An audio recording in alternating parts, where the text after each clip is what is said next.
In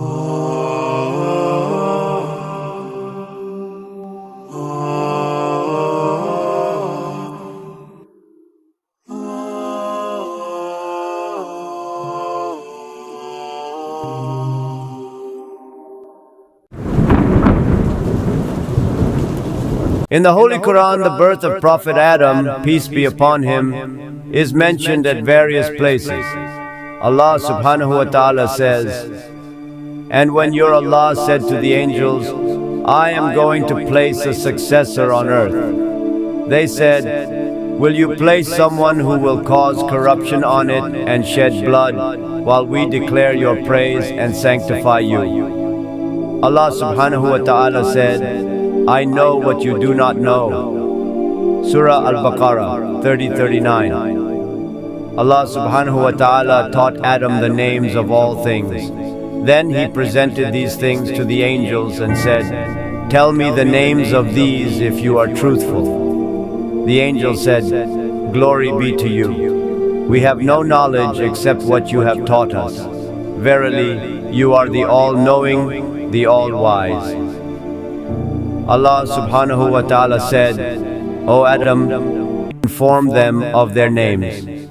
When he had informed them of their names, Allah subhanahu wa ta'ala said, "Did I not tell you that I know the unseen aspects of the heavens and the earth, and I know what you reveal and what you have concealed?" The refusal of Iblis to prostrate. And when we said to the angels, "Prostrate before Adam," they all prostrated except Iblis, who refused and was arrogant, and he was one of the disbelievers. We said, "O Adam, dwell you and your wife in paradise and eat therefrom in abundance wherever you will, but do not approach this tree, lest you be among the wrongdoers." But Satan caused them to slip out of it and removed them from the condition in which they had been. We said, "Go down, all of you, as enemies to one another, and you will have upon the earth a place of settlement and provision for a time." Then Adam received from his Allah some words, and he accepted his repentance. Indeed, it is he who is the accepting of repentance, the merciful. We said, "Go down from it, all of you, and when guidance comes to you from me, whoever follows my guidance, there will be no fear concerning them, nor will they grieve. But those who disbelieve and deny our signs, those will be companions of the fire. They will abide therein eternally." Allah subhanahu wa ta'ala says, "The example of Jesus before Allah subhanahu wa ta'ala is like that of Adam.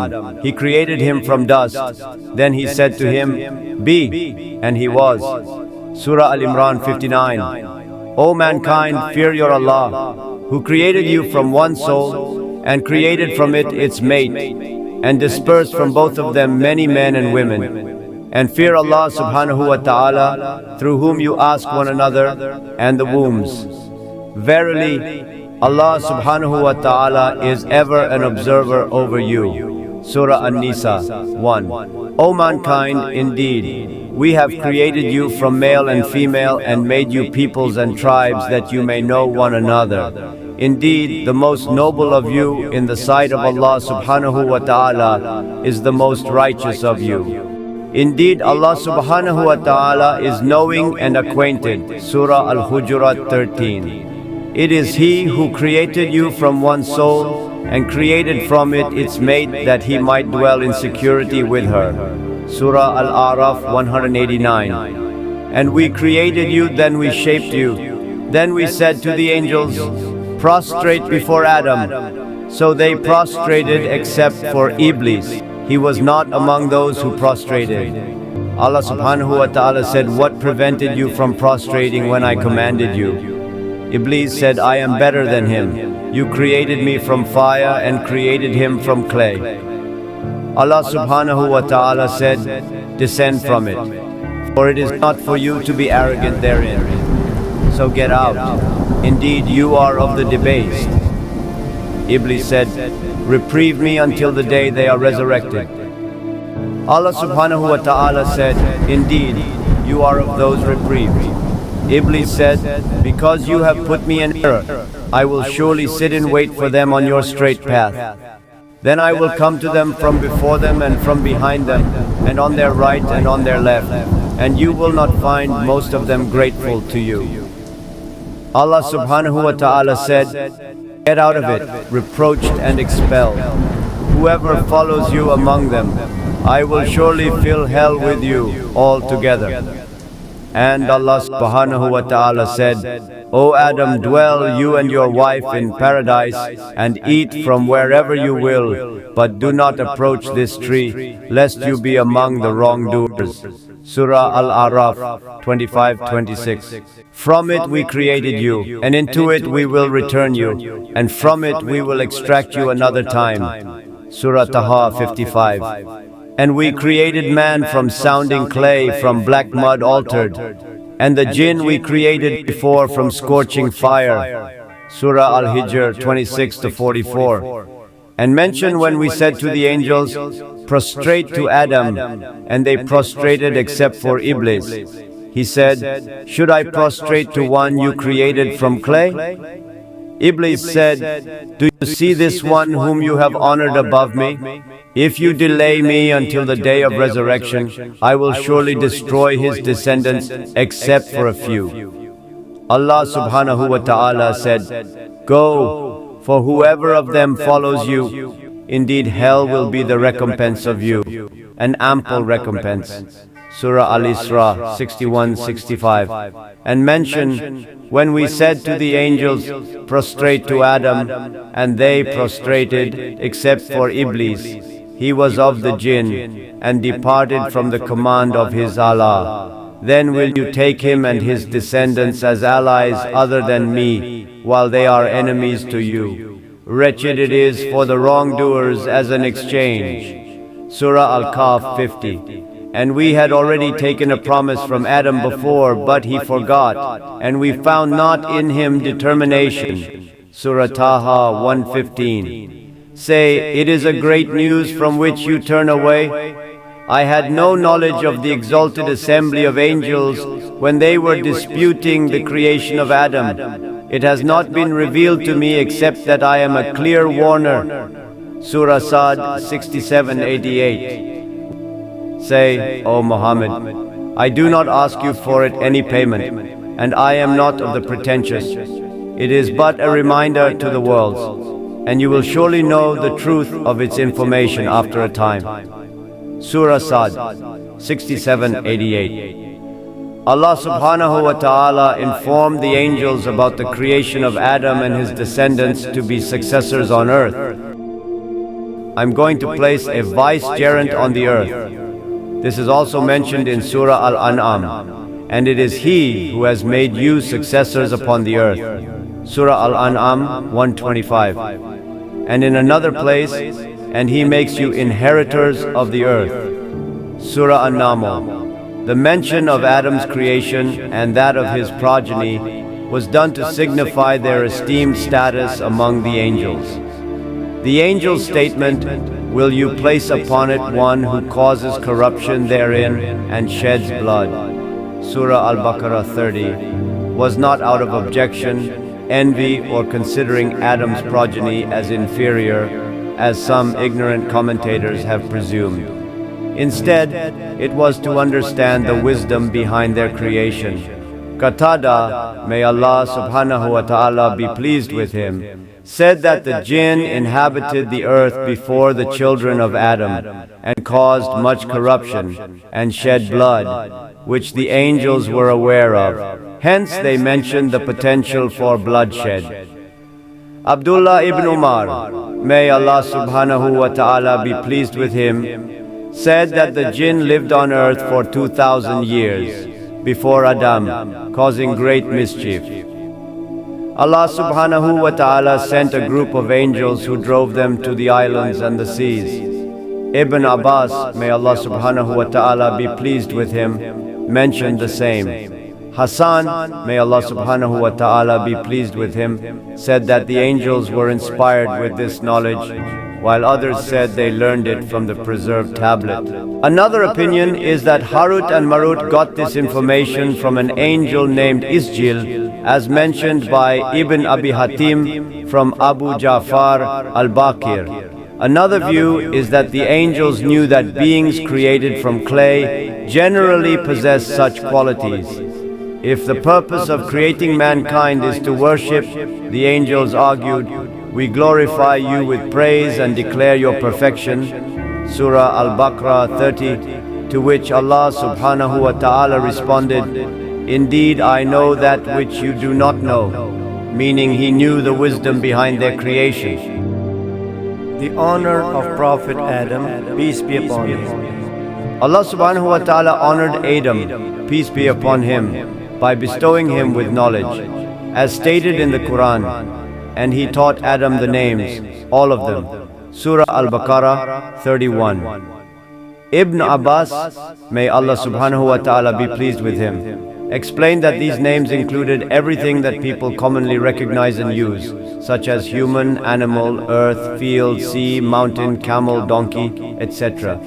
Mujahid, may Allah subhanahu wa ta'ala be pleased with him, said that Allah subhanahu wa ta'ala taught Adam the names of utensils like the cup and the pot, even small and large objects, as well as the names of every bird, beast, and all necessities of life.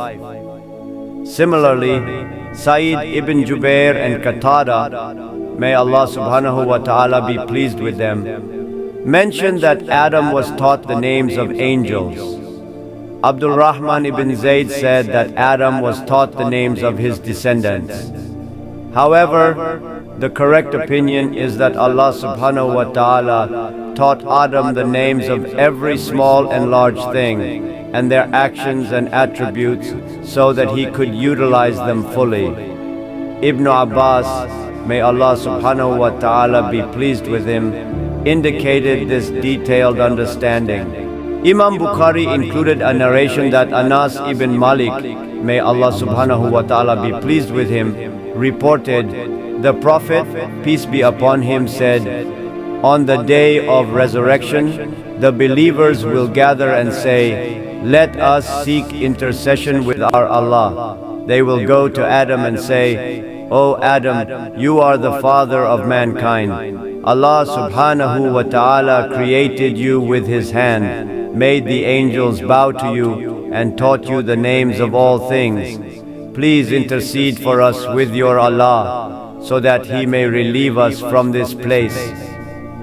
Hasan al-Basri, may Allah subhanahu wa ta'ala be pleased with him, said that when Allah subhanahu wa ta'ala intended to create Adam, the angels said, "Allah subhanahu wa ta'ala will not create a creature more knowledgeable than us."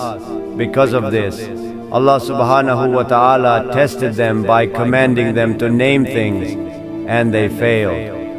Allah subhanahu wa ta'ala then taught Adam the names and said, "If you are truthful, tell me the names of these." They said, "Glory be to you. We have no knowledge except what you have taught us. Indeed, it is you who is the all-knowing, the all-wise." Surah Al-Baqarah 32. Allah subhanahu wa ta'ala further said, "I know what you reveal and what you have concealed." Some scholars said this referred to Iblis concealing his pride and envy towards Adam. Others said it referred to the angels' prior claim of superiority over any future creation. Allah subhanahu wa ta'ala then said, "When I have fashioned him and breathed into him of my spirit, fall down in prostration to him." This highlighted Adam's honor, as Allah subhanahu wa ta'ala directly created him, breathed life into him, and commanded the angels to bow to him. This distinction was further emphasized during Adam's encounter with Moses and on the day of judgment when humanity seeks intercession. In conclusion, the creation and honor of Adam, peace be upon him, underscore the divine wisdom and the intended succession on earth. The angel's inquiry was a means to understand this profound wisdom, not an objection or envy. Allah subhanahu wa ta'ala created him with his hands. He breathed into him from his spirit. The angels were commanded to prostrate to him, Adam, and 4, he was taught the names of all things. When Prophet Moses, the interlocutor with Allah subhanahu wa ta'ala, met Adam in the exalted assembly, they had a discussion. Moses said to Adam, "You are Adam, the father of mankind. Allah subhanahu wa ta'ala created you with his hand, breathed into you from his spirit, made the angels prostrate to you, and taught you the names of all things." Similarly, on the day of judgment, when people gather and approach Adam, they will say the same things to him as mentioned earlier and will be repeated, God willing. As stated in another part of the Quran, "And indeed we created you, then we fashioned you." Then we said to the angels, "Prostrate to Adam," and they prostrated, except Iblis. He was not among those who prostrated. Surah Al-A'raf 11-12. Imam Hassan al-Basri stated that Iblis, Satan, made an analogy, qiyas, and he was the first to do so. Muhammad bin Sirin also mentioned that Iblis was the first to use analogy, and it was due to analogy that people began worshipping the sun and the moon. This means that Iblis compared himself to Adam, considering himself superior because he was created from fire while Adam was created from clay. When analogy is made based on the self, it loses its validity, and in this case, the analogy was incorrect because clay is better and more beneficial than fire. Clay possesses qualities of humility, patience, growth, and fertility, whereas fire is characterized by haste, intensity, and destruction. Furthermore, Allah subhanahu wa ta'ala honored Adam by creating him with his hand, breathing into him, and commanding the angels to prostrate to him. As Allah subhanahu wa ta'ala mentioned in Surah Al-Hijr, and mentioned when your Allah said to the angels, "I am creating a human being from clay, from unaltered black mud. So when I have proportioned him and breathed into him of my created soul, then fall down to him in prostration." Surah Al-Hijr 28:30. Iblis was cursed because he considered Adam inferior and himself superior, disobeying the command of Allah subhanahu wa ta'ala to prostrate to Adam. His arrogance and pride led him to refuse to prostrate and to vow to mislead the descendants of Adam, which was a greater sin than his initial refusal to prostrate. As stated in Surah Al-Isra and mentioned when we said to the angels, "Prostrate to Adam," and they prostrated except for Iblis. He said, "Should I prostrate to one you created from clay?" He said, "Do you see this one whom you have honored above me? If you delay me until the day of resurrection, I will surely destroy his descendants except for a few."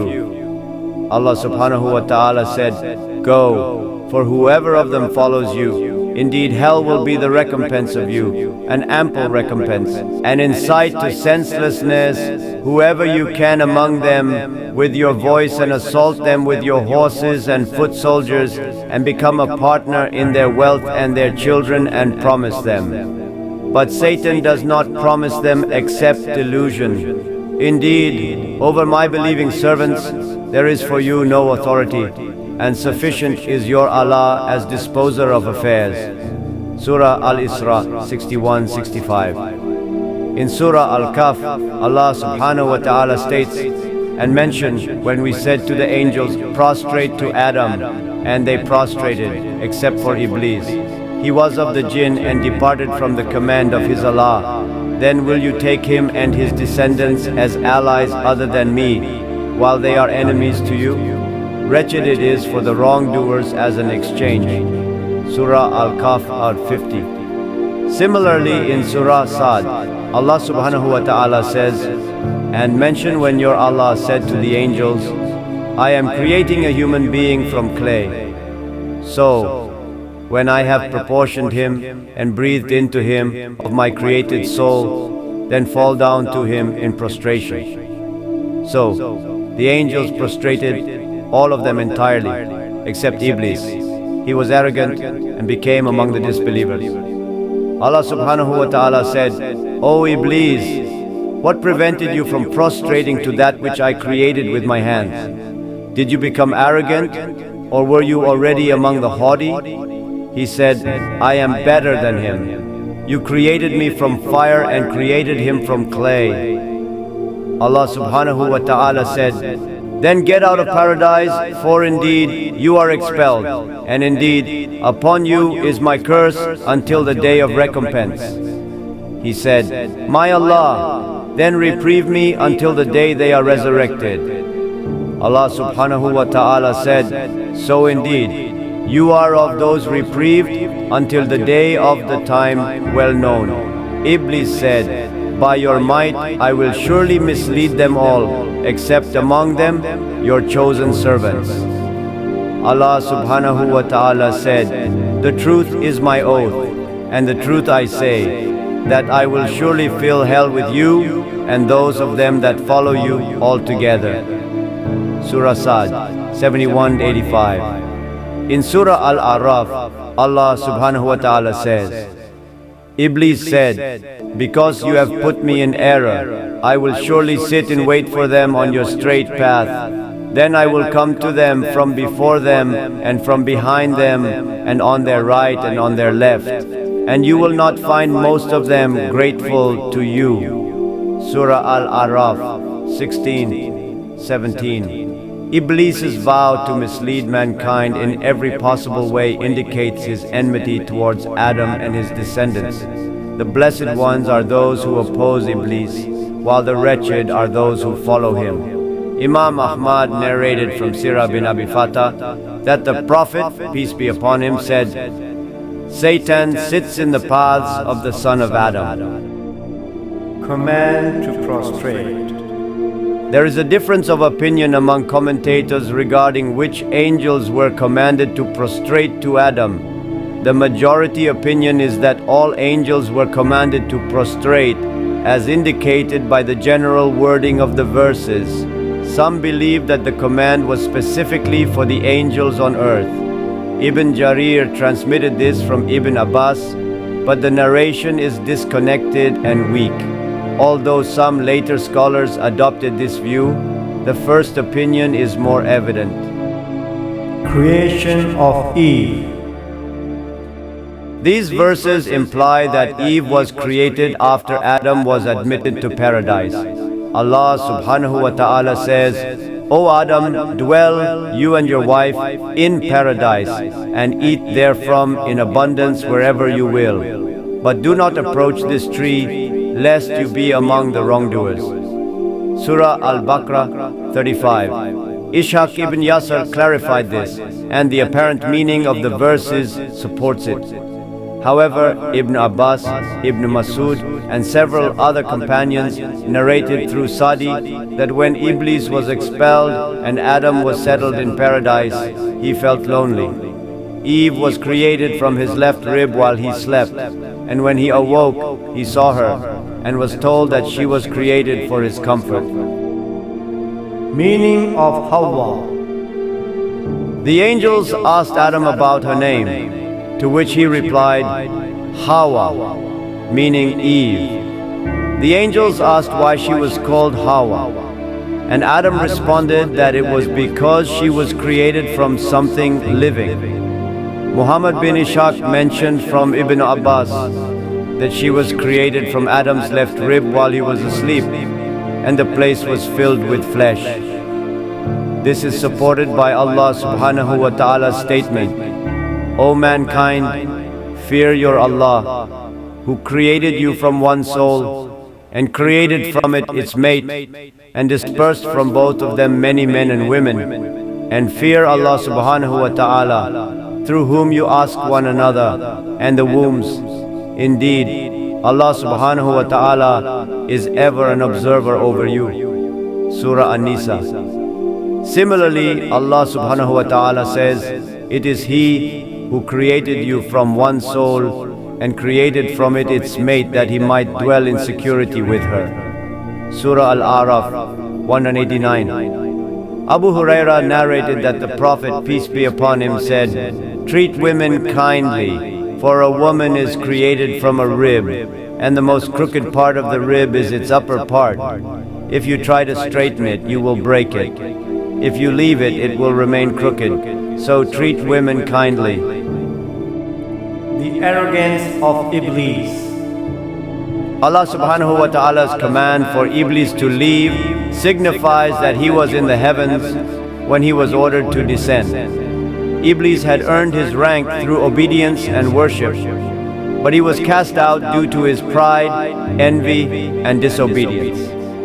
Adam and Eve were commanded to dwell in paradise and enjoy its blessings, except for one tree. As Allah subhanahu wa ta'ala says, "And we said, O Adam, dwell you and your wife in paradise, and eat therefrom in ease and abundance from wherever you will. But do not approach this tree, lest you be among the wrongdoers." Surah Al-Baqarah 35.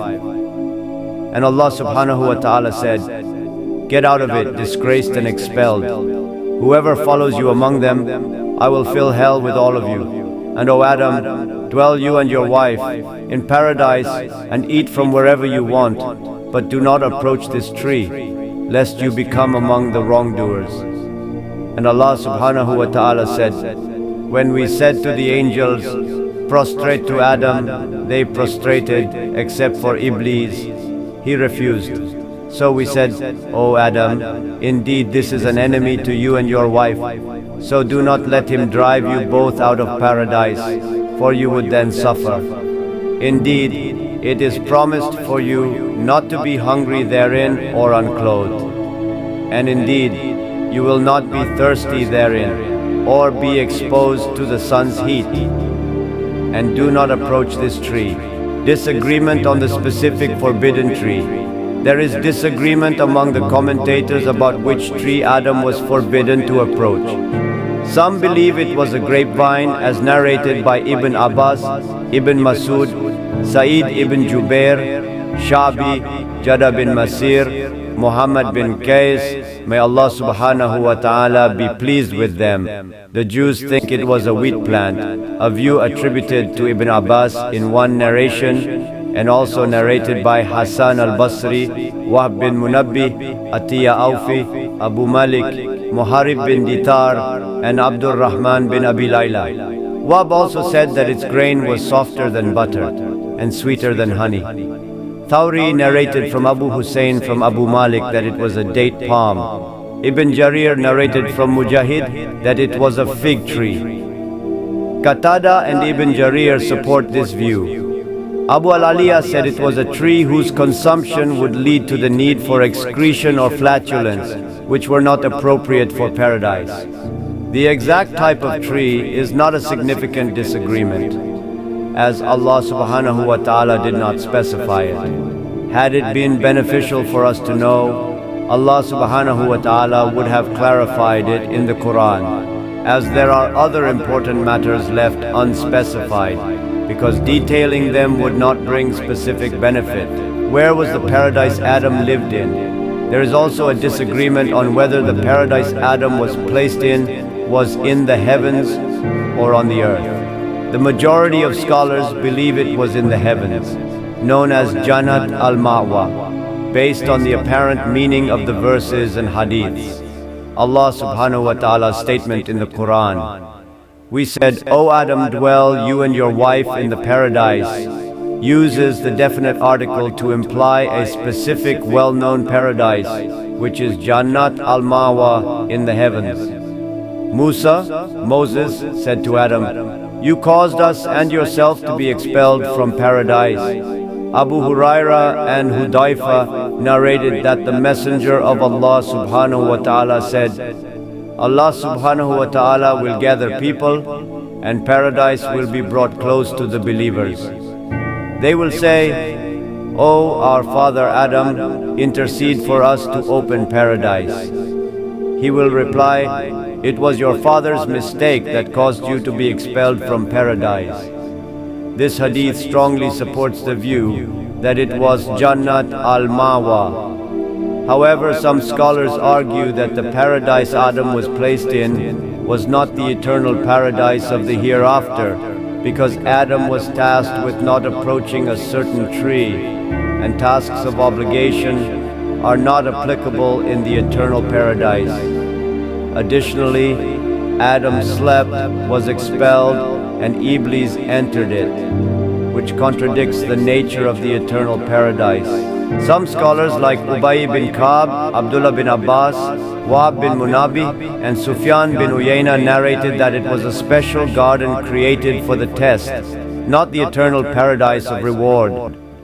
For those who argue it was not a separate testing garden, they believe it was a garden in the heavens from which Adam and Eve were brought down. This is Hassan's view. Others believe it was a garden on earth where they were tested not to eat from a certain tree, as Ibn Yahya narrated. This occurred after Iblis refused to prostrate to Adam. Abu Hashim al-Jubai believed it was a garden in the heavens, while others argued it was on earth. They questioned how Iblis, expelled from the heavens, could have tempted Adam and Eve in paradise. They argued that Iblis either approached them at the door of paradise or from below the heavens. The narrations indicate that after Adam's expulsion from paradise, he asked for a bunch of grapes, suggesting it was accessible. This supports the view that the garden was on earth. Allah subhanahu wa ta'ala's command to dwell, you and your wife, in the paradise can refer to an earthly garden with abundant blessings, as indicated by the Quran. You will not be hungry therein or unclothed. Allah subhanahu wa ta'ala's command to descend does not exclusively mean from the heavens, as shown in the Quran when addressing Noah after the flood. Descend with peace from us and blessings upon you and to the Israelites. Descend to Egypt, for indeed you have what you asked. Similarly, rocks descending from fear of Allah subhanahu wa ta'ala in the Quran. And indeed, there are stones from which rivers burst forth. And indeed, there are some of them that split open and water comes out. And indeed, there are some of them that fall down for fear of Allah subhanahu wa ta'ala. This usage indicates that descending can be from high places on earth. In summary, while there are multiple views, the detailed examination suggests that the paradise where Adam and Eve were placed could be an elevated, lush, and blessed place on earth, prepared as a testing ground for them. This perspective does not contradict the belief in the existence of the eternal paradise and hell. Allah subhanahu wa ta'ala's command to descend addressed Adam, Eve, and Iblis. Descend being to one another enemies. Some scholars include the serpent, citing the hadith commanding its killing. Adam, peace be upon him, asked Allah subhanahu wa ta'ala for forgiveness. And Allah subhanahu wa ta'ala said, and there Allah called out to them, did I not forbid you from that tree and tell you that Satan is a clear enemy to you? They said, O Allah, we have wronged ourselves, and if you do not forgive us and have mercy upon us, we will surely be among the losers. This confession of their mistake, remorse, turning back to Allah subhanahu wa ta'ala, and expressing their helplessness is a true example of seeking forgiveness. Anyone among the descendants of Adam who approaches Allah subhanahu wa ta'ala with such humility and helplessness will be successful in this world and the hereafter. Allah subhanahu wa ta'ala said, descend, some of you being enemies to others, and for you on the earth is a place of settlement and enjoyment for a time. Al-Araf 24. Allah subhanahu wa ta'ala said, descend all of you from it, enemies to one another, and you will have upon the earth a place of settlement and provision for a time. This statement was directed at Adam, Hawa, Eve, and Satan, and it is also said that the serpent was included with them. They were told to descend from paradise, and enmity and conflict would be among them. The inclusion of the serpent is supported by the hadith where the Prophet Muhammad, peace and blessings be upon him, ordered the killing of snakes, saying, "We have been at enmity with them since the time of their father Adam." The repetition of the command to descend is interpreted by some commentators as referring to the descent from the higher heavens to the lower heavens, and then from the lower heavens to the earth. However, this view is considered weak. It is more accurate to interpret both instances of descent as referring to the descent to the earth, with the repetition emphasizing different aspects of the command. The first descent mentions enmity among them, and the second specifies that those who follow Allah subhanahu wa ta'ala's guidance will be successful, while those who oppose it will be wretched and deprived. There are multiple examples of this style in the Quran, such as the case of David and Solomon, peace be upon them, judging the matter of the field in which the sheep of the people had grazed at night. Al-Anbiya 78. Allah subhanahu wa ta'ala states that He was a witness to their judgment, indicating that there was a group present during the judgment. Thus, the use of the dual form can imply a group meaning in some contexts, the command to descend being mentioned twice. Some commentators say indicates the first descent was to the lower heavens and the second from the lower heavens to the earth. However, this view is weak. It is better to understand both commands as referring to the same descent, emphasizing different aspects of their future on earth. The first descent mentions enmity, and the second specifies that following Allah subhanahu wa ta'ala's guidance will lead to success, while opposing it will lead to deprivation. The statement, "My neighbor, expel Adam," is narrated by Ibn Asakir from Mujahid, where Allah subhanahu wa ta'ala commanded two angels to separate Adam and Hawa, Eve, from his proximity.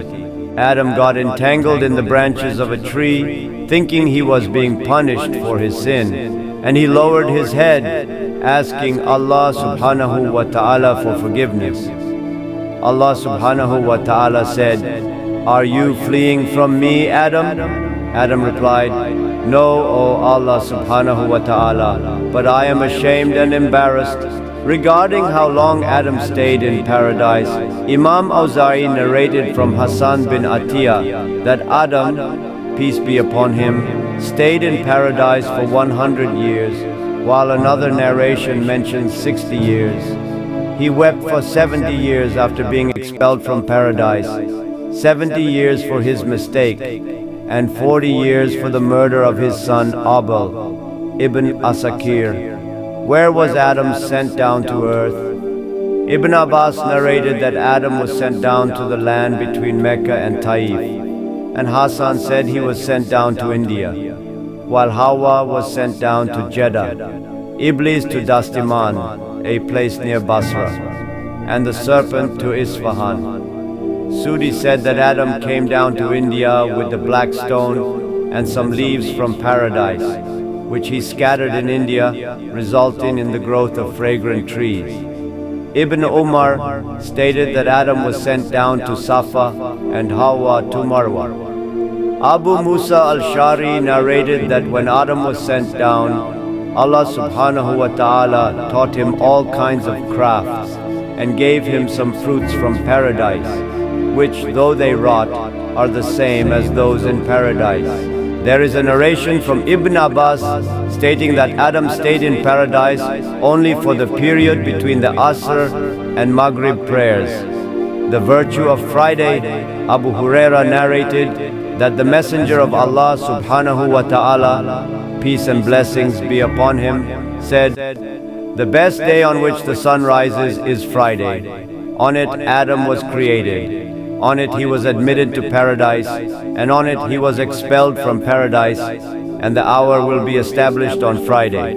Ibn Asakir also narrated from Anas that the Messenger of Allah subhanahu wa ta'ala, peace and blessings be upon him, said that Adam and Hawa were sent down naked, with no clothing except the leaves of paradise. When Adam felt the heat, he cried out, and Gabriel brought wool, taught Hawa how to spin, and Adam how to weave. He had not had relations with his wife in paradise until after eating from the forbidden tree and being sent down. They slept separately in different corners of the valley. The command in Al-Baqarah 37 is explained by some as referring to Adam's words, "Our Allah, we have wronged ourselves, and if you do not forgive us and have mercy upon us, we will surely be among the losers." Al-Araf 23. Allah subhanahu wa ta'ala taught Adam and Hawa the words to seek His forgiveness, and He accepted their repentance. Some narrations suggest that Adam asked Allah subhanahu wa ta'ala if he repented and amended his ways, would he be allowed back into paradise? Allah subhanahu wa ta'ala affirmed this, indicating His mercy and willingness to accept repentance. Thus, in the verse, then Adam received from his Allah some words, and he accepted his repentance. Al-Baqarah 37. Al-Hakim narrated in his Mustadrak through Sa'id bin Jubair from Ibn Abbas that Adam said, "O my Allah, did you not create me with your own hands?" The reply was, "Yes." "And did you not breathe into me of your spirit?" The reply was, "Yes." "And did you not command the angels to prostrate before me?"